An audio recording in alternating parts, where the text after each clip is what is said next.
Welcome back. અમદાવાદના દસક્રોઈમાં ભારે વરસાદથી તળાવ છલકાયો છે। દસક્રોઈના મહિજડા ગામનું તળાવ છલકાતા જળબંબાકારની સ્થિતિ સર્જાઈ છે। ગામમાં તળાવના પાણી ફરી વળ્યા છે તો નીચાણવાળા વિસ્તારના ઘરોમાં પાણી ભરાતા લોકોને હાલાકી ભોગવવાનો વારો આવ્યો છે।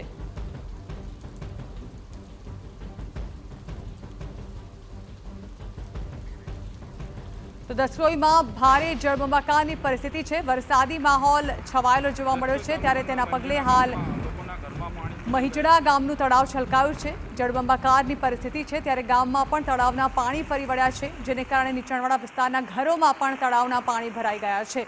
આ અંગે વધુ માહિતી સંવાદદાતા જિગ્નેશ પટેલ આપી રહ્યા છે। જિગ્નેશ, નીચાણવાળા વિસ્તારોમાં ઘરોમાં તળાવના પાણી ભરાઈ ગયા છે, જણાવવા માંગીશું ભારે વરસાદથી શું પરિસ્થિતિ સર્જાઈ છે ત્યાં? ઝરણા જે મહિજડા ગામ છે ત્યાં ખૂબ જ કપરી પરિસ્થિતિ છે, કારણ કે જે નીચાણવાળા વિસ્તારમાં જે મકાનો આવેલા છે તેમના માટે ઘરની બહાર નીકળવું મુશ્કેલ છે। ઘરમાં કમર સુધીના પાણી છે। આ ઉપરાંત જોઈએ તો મહિજડા ગામનું જે તળાવ છે તે ઓવરફ્લો થયું અને તેના કારણે ગામમાં વધુ પાણી આવ્યું હોવાનું ગામવાસીઓ કહી રહ્યા છે। હાલમાં તંત્ર દ્વારા કોઈ પણ પ્રકારની મદદ પહોંચી નથી। લોકો માટે જે જીવન જરૂરિયાતની વસ્તુઓ છે તે કેવી રીતે મેળવવી તે પણ એક મોટો પ્રશ્ન છે। સાથે ઘરમાંથી બહાર નીકળવું અને જે બહાર લોકો છે તેમણે ઘરમાં કઈ રીતે જવું તે પણ એક પ્રશ્ન છે।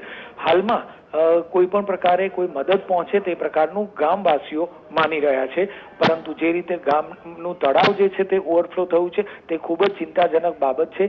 આવનારા સમયમાં જો વધુ વરસાદ વરસશે તો ગામની કપરી સ્થિતિ થઈ શકે તેવું હાલના તબક્કે લાગી રહ્યું છે। જી બિલકુલ, આભાર જિગ્નેશ। તો મહિજડા ગામમાં ભારે વરવી પરિસ્થિતિ, જ્યાં વરસાદી પાણી તળાવ છલકાઈને ઘરોમાં ભરાઈ ચૂક્યા છે, જેને કારણે લોકોની અવરજવરનો માર્ગ પણ બંધ થઈ ચૂક્યો છે। લોકો મદદની રાહ જોઈ રહ્યા છે।